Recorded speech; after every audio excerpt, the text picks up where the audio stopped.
sure that you know, you identify the problem first thing. Listen carefully to both sides.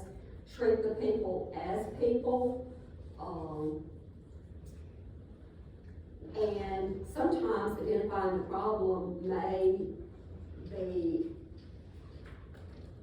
have to be observable in that, I know someone who is working a unit right now, and this psych nurse has decided that they want to go to med-surg to get all this money, you know, for med-surg with all the money that they're giving out now to work extra. But this psych nurse doesn't know I'm gonna use that slang. They do not, you know, chances are if they were in psych, they lost their med-surg skills.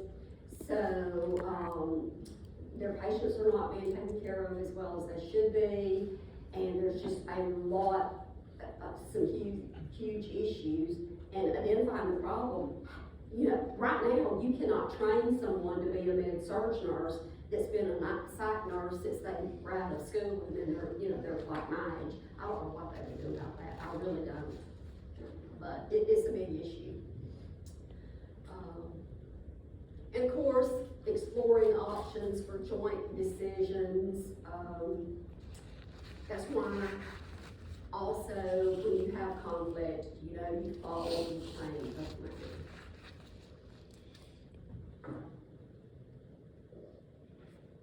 Incivility in nursing has been around for a long time. Bullying. It used to be said that nurses eat their young. Well, that happens everywhere. But back in the day, and I hate to say this, ladies, but women are different than men when it comes to conflict and drama. Although there are some men who really love drama, but not many. But, so bullying and conflict, incivility have been around in nursing a long time, but if you ever want to do a thesis or dissertation, all you have to do is, and you need a lot of evidence-based research, all you have to do is look up incivility, bullying. Incivility can be towards each other, towards patients, but and so a part of incivility is, I mean, at the very least in its nature, is being rude. And then discourteous actions, but the worst kind of actions in bullying is sabotage. Because when you sabotage someone, who are you hurting? The patient. When you try to sabotage a nurse, you're going to hurt the patient. So the big issue of bullying in nursing revolves around the idea that it's not safe for patients. Gossiping and spreading rumors. Now, right now, that is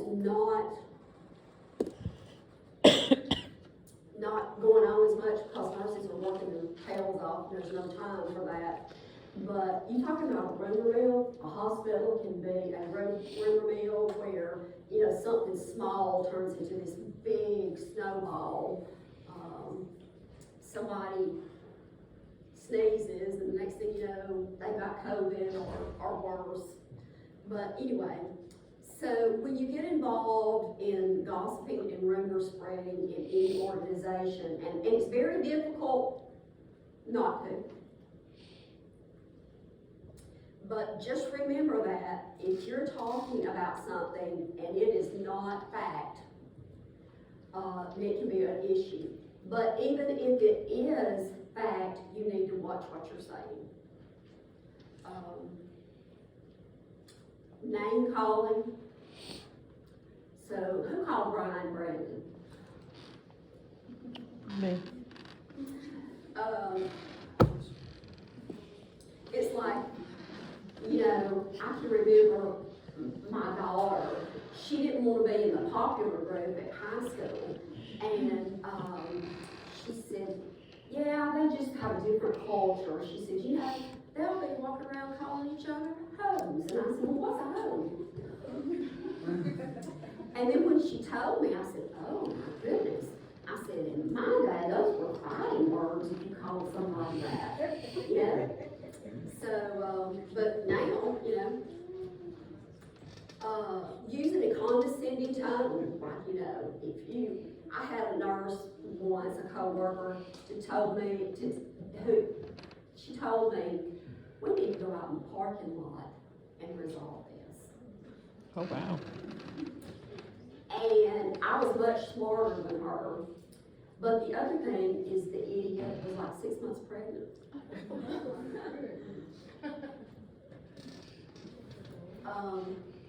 And then expressing public criticism also. And you know, guys, if you're on social media, you've got to watch what you say, not only about coworkers, but about any kind of patient situation that has occurred that can be identified.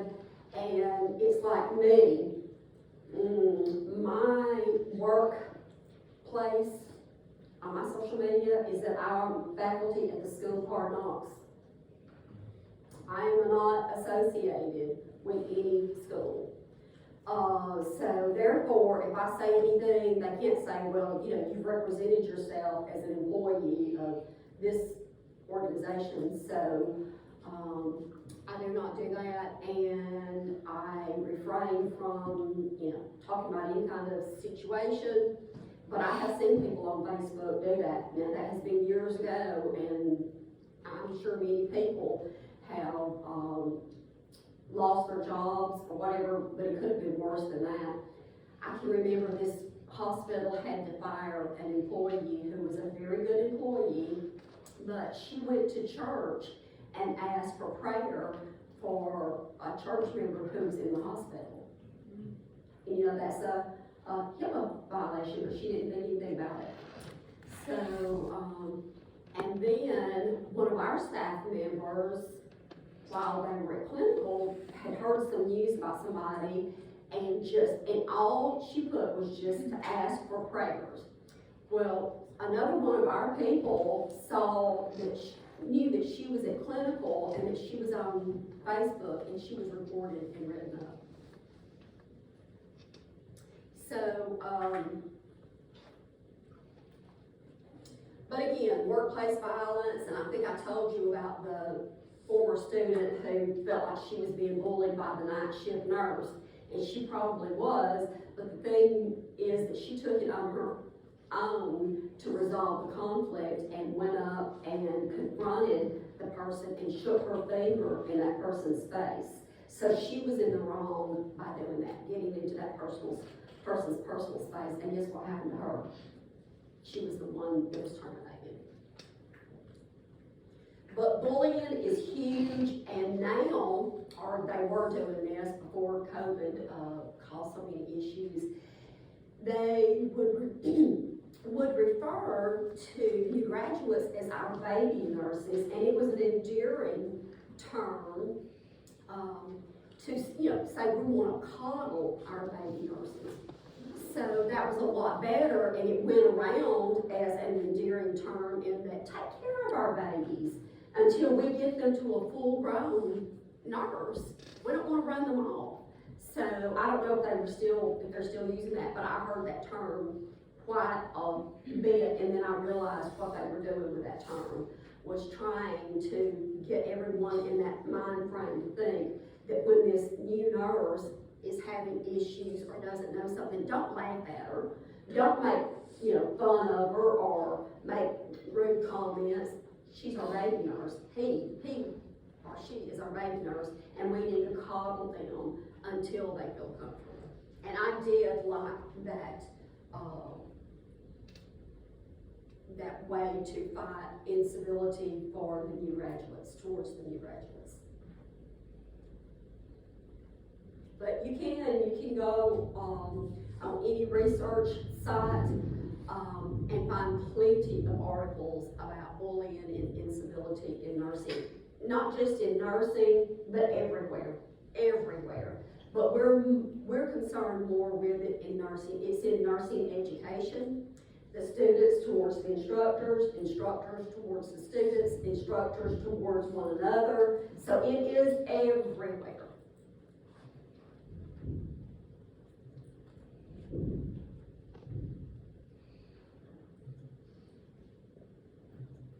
And again, it can be a precursor to workplace violence, just like a 6-month pregnant woman will call me out in the parking lot.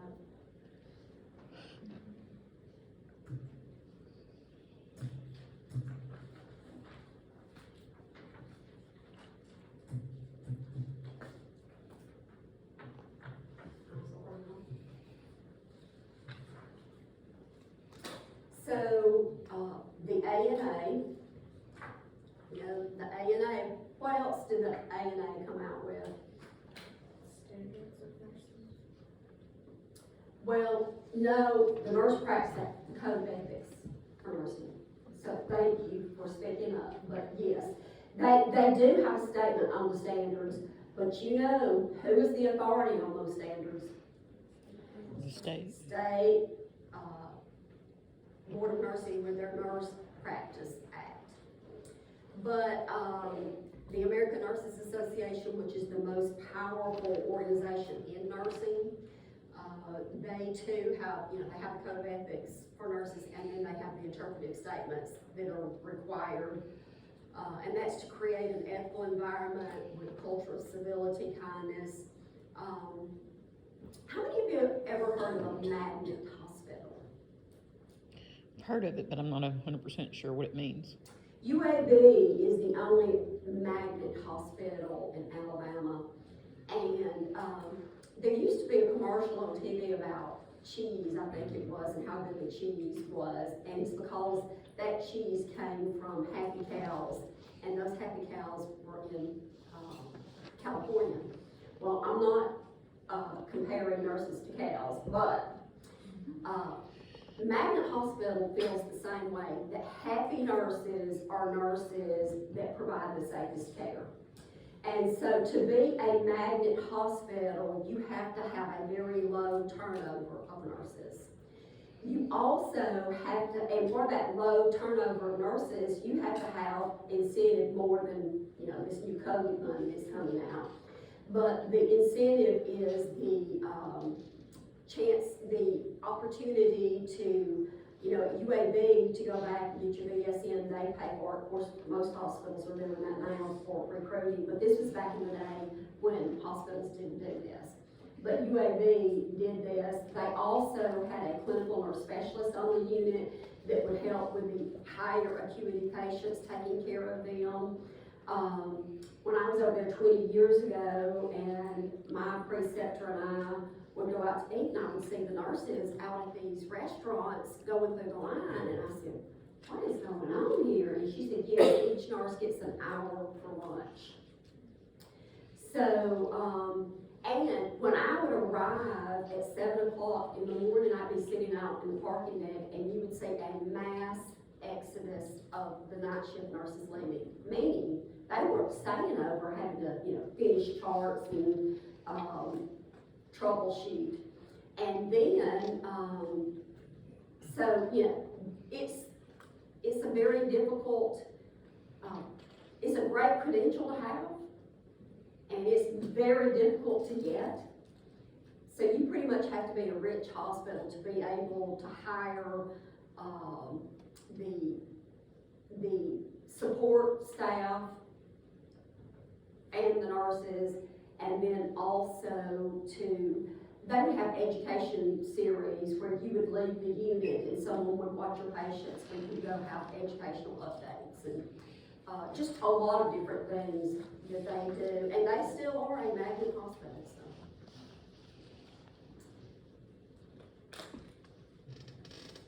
But just know that magnet hospitals have happy nurses provide safer care.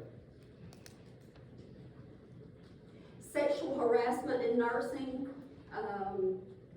I think what's happened in society, in Hollywood, the Me Too movement, and you know all the things that have gone on, that the world is going to be a better place for women in any workplace because of the years where women did, have to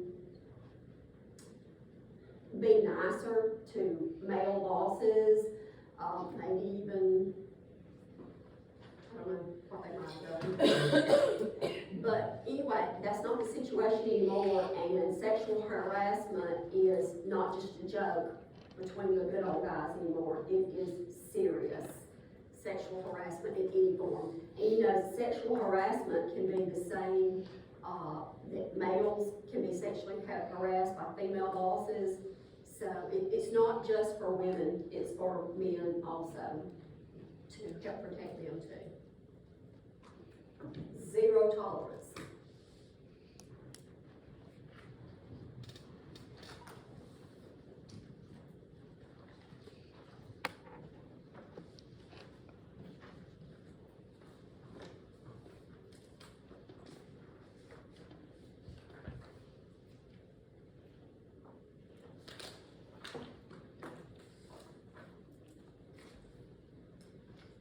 And by the way, the graduation application link is here. So please, y'all, you see where it is? You send me an email asking me where that is.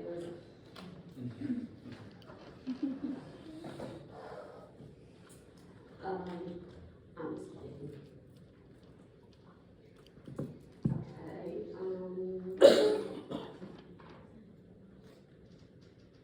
Okay, I want to go over national patient safety goals very quickly.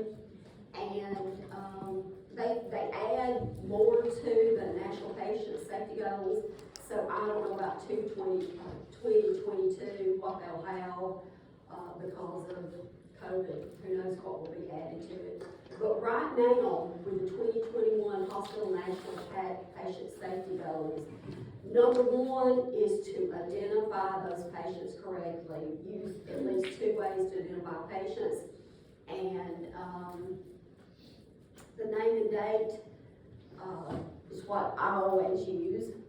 And if they are nonverbal, then, you know, I just have to go by the name band again, you know, scan the name band and then look at the name band again, because that's all you can do unless the patient's family is in there, which is rare, especially during the day. But identifying patients correctly, also improving staff communication, and that's why all staff members have an SBAR. When my students go to clinical, they'll say, so I only have to fill out one SBAR. I said, no, you fill out an SBAR every time you come, because when you take report, you're going to take report and put it on that SBAR. That is what it's mostly used for. Yes, it helps when you have to call a physician, but it is utilized most often in handoff reports. And with that SBAR, it has everything on that sheet that is pertinent to that patient. It has what they're admitted with, their past medical history, their IV, where it's located, the gauge, any kind of treatments they're going for. Everything is on that SBAR. The nurses call it their report sheet or whatever. But, but the students somehow think that that SBAR is only necessary for if they need to call a physician. No. The most important use of the SBAR right now is thorough communication from handoff report from nurse to nurse, because, you know, we do our nurse to nurse. We'll have to start saying nurse. Because we do not have time to go to that patient's record and to see what they were admitted with, and then to see the sub notes and the progress notes when we get there, because, you know, you're gonna have a team of 6 to 8 patients.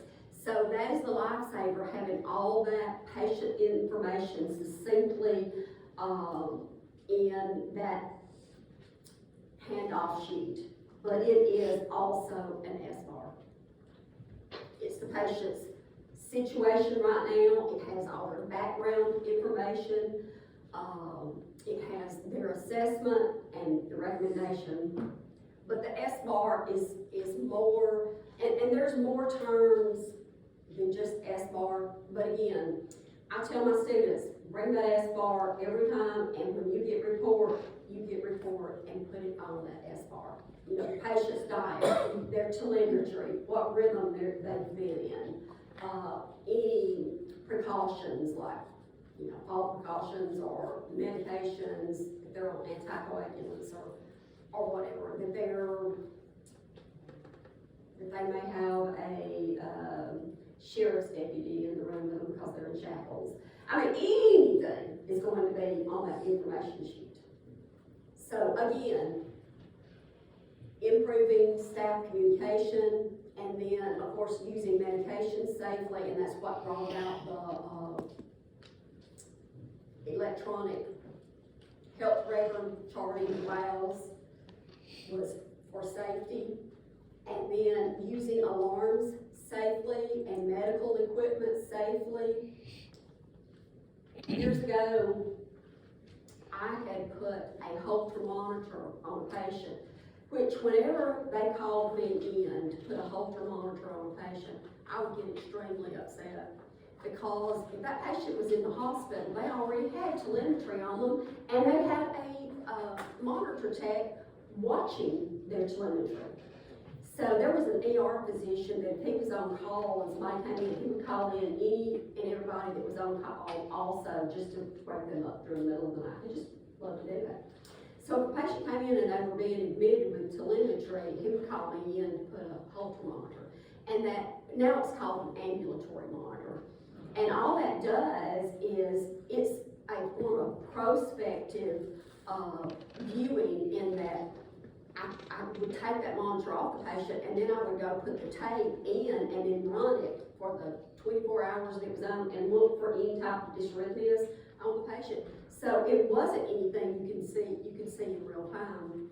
But anyway, so one day they asked me to put a Holter monitor on a patient that was on telemetry. He was a young guy, and he kept going into VTAC. And I still thought, well, you know, I don't understand it, but it's my job and I'll do it.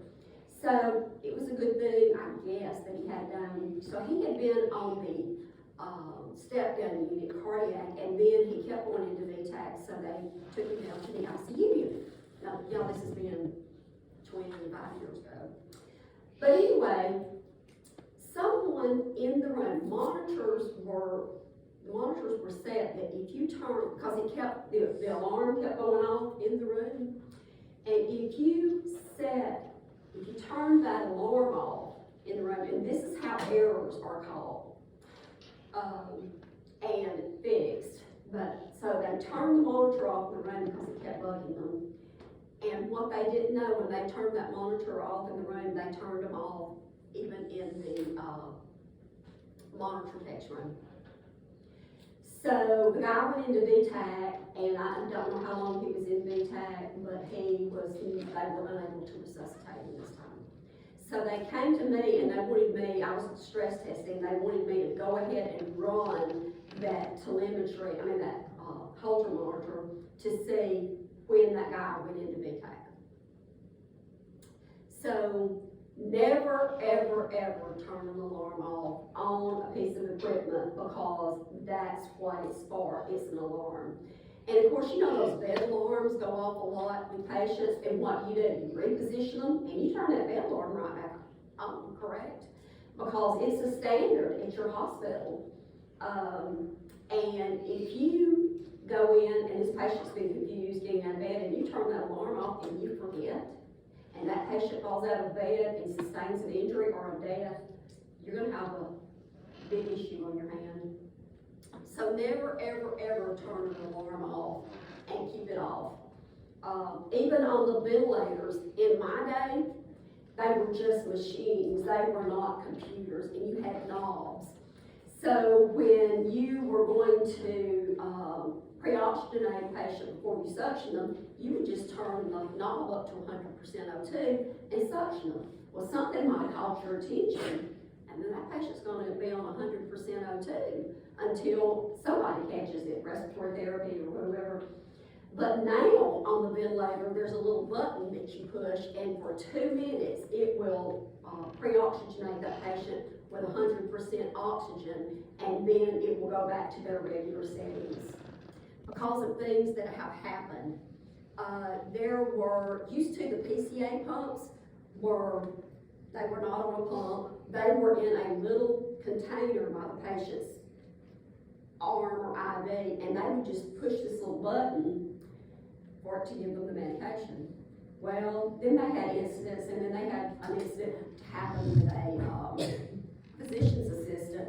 She had a hysterectomy, she pushed the button and it downloaded the whole the whole 10 milliliters of morphine, and they could not resuscitate her. There wasn't enough Narcan. So things like that happen. So, and in that situation, we couldn't help. There was no alarm on it. But one other thing that was bad, when the pumps first came out, to prime the tubing, you would you would set the pump at 999 cc's, and then you would let the fluid prime through the pump. Well, what's the problem with that? You might forget, and people did, especially with a medication called lidocaine that is an antiarrhythmic medication. In our intensive care unit, that happened 3 times that I knew of. And one of them resulted in death because I walked into the room, the patient coded, I was the charge nurse, I walked into the room, and of course we were coding the patient, and it was Iris's patient, and then Eileen said, Audrey, look at the pump there, and it was on 999 cc's. And with lidocaine, because it's an antiarrhythmic medication, and one of the side effects to it is central nervous system side effects, because, you know, where have you heard of lidocaine before anyway? Lidocaine, xylocaine? Exactly. And that's what it does to the heart muscle when it's very irritable, VTAC, VFib. So the largest dose that a patient should get is 4 milligrams a minute, and that is 30 cc's an hour. So you've got somebody getting 999 cc's an hour. So I don't know that man, first they're gonna be lethargic, confused, so I didn't see that side of it. The side I saw was he wasn't breathing, and and also that is a sodium channel blocker. Lidocaine is a sodium channel blocker. And so if it blocks sodium, you know, any electrolytes, you fool with them, and it's gonna cause irritability of the heart muscle. But anyway, we were unable to resuscitate the man, and so I'm so glad that the pumps now, you know, you do prime them and then put them in the pump, but you've always got to remember that, because I have seen the pump on 999 cc's if the patient's getting a fluid bolus. But at least with that, if they're getting 1,000 cc fluid bolus, what's going to happen? It's going to alarm because it's going to be empty. But anyway, you've got that pump for those alarms. So preventing infection. Oh my goodness, there's no telling how much preventing infection in the next year is going to increase because of COVID. And of course, hand washing is the number one. And we see the alcohol dispensers and the soap in the bathroom, but you know, I very seldom use the soap in the bathroom anymore. I use the alcohol, because when do you use the soap? If your hands are visibly soiled, but what is the infection that you have to see? Now, I did use the soap the other day, but you know, that alcohol, it will really dry your cuticles out bad. So we had this patient that this 113 student had them up, and they were real weak, and I was terrified to have that student in the bathroom, that patient by himself.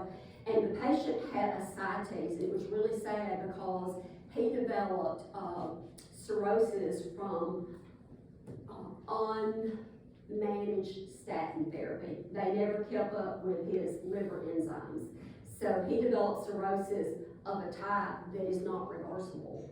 so his abdomen was huge, and they had pulled off 7 liters of fluid from his abdomen. The man was so nice, he and his wife, but again, I treat all my patients the same.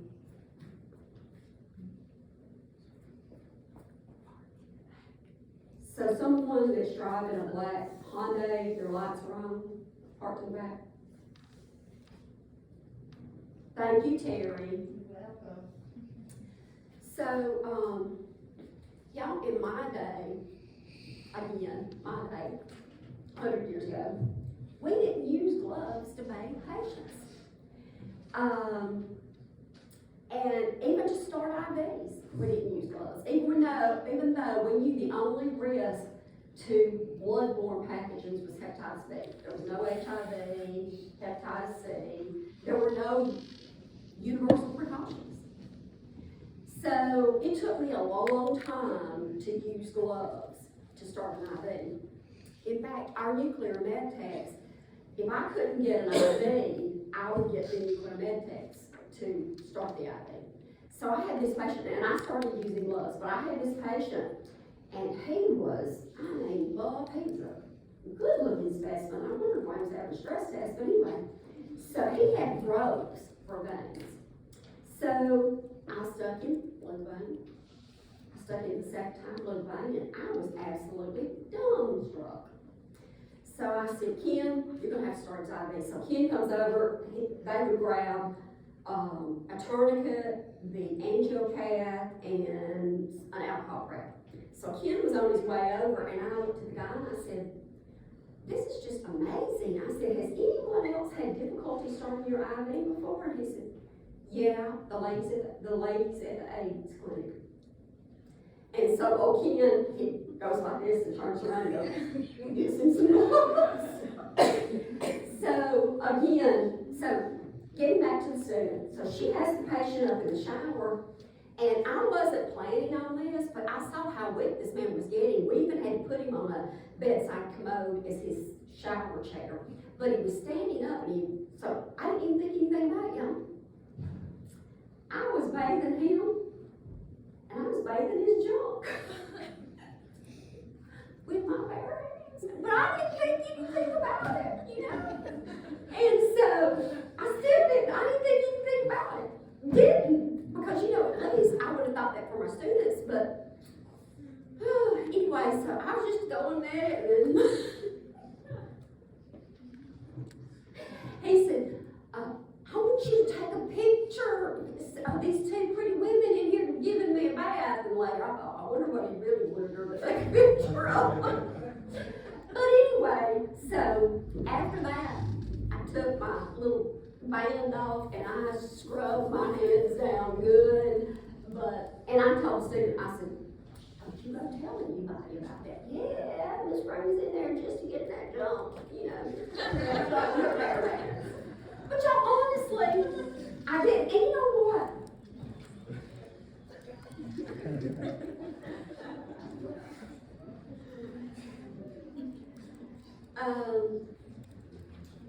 So identifying patient safety risk. Suicide is huge. As you already know from psych, and especially these days, upon admission, you have to ask the patient if they are suicidal, if they've had any thoughts of suicide or any thoughts of self-harm. If that patient even hesitates, you better report it. Because suicide is a huge risk, and it is a sentinel event if suicide occurs in the hospital. At UAB, somebody snuck a gun in and they shot themselves. Of course, the nurse couldn't do anything about that, but it would still be a huge issue with, you know, how often were they in there to check on that patient? You know, the cameras would be pulled on how many times the nurse entered that room, and so it would be a legal headache that you wouldn't want that regardless, but, and then the other ones are the mistakes that are made in surgery, and because of that, now, you know, they have to mark the correct area, and that's going to be where the surgery is going to take place on the patient's body. And then, in the surgery room, they pause before they start surgery, they turn the music off. You know, cause they have that music going if it's a surgeon wants to use, they turn the music off. And then they, make sure that they understand what is going to be done. There was somewhere in Birmingham where a man came in for some type of surgery and they removed his penis.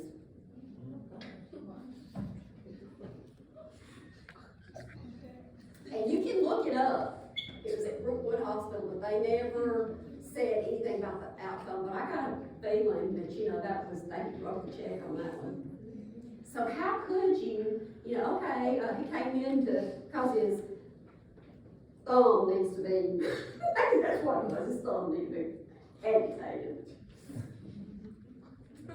Or maybe one of his legs needs to be amputated.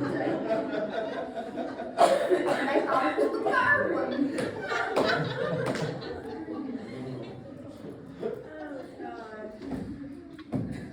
Okay, I digress. Okay, did I already go?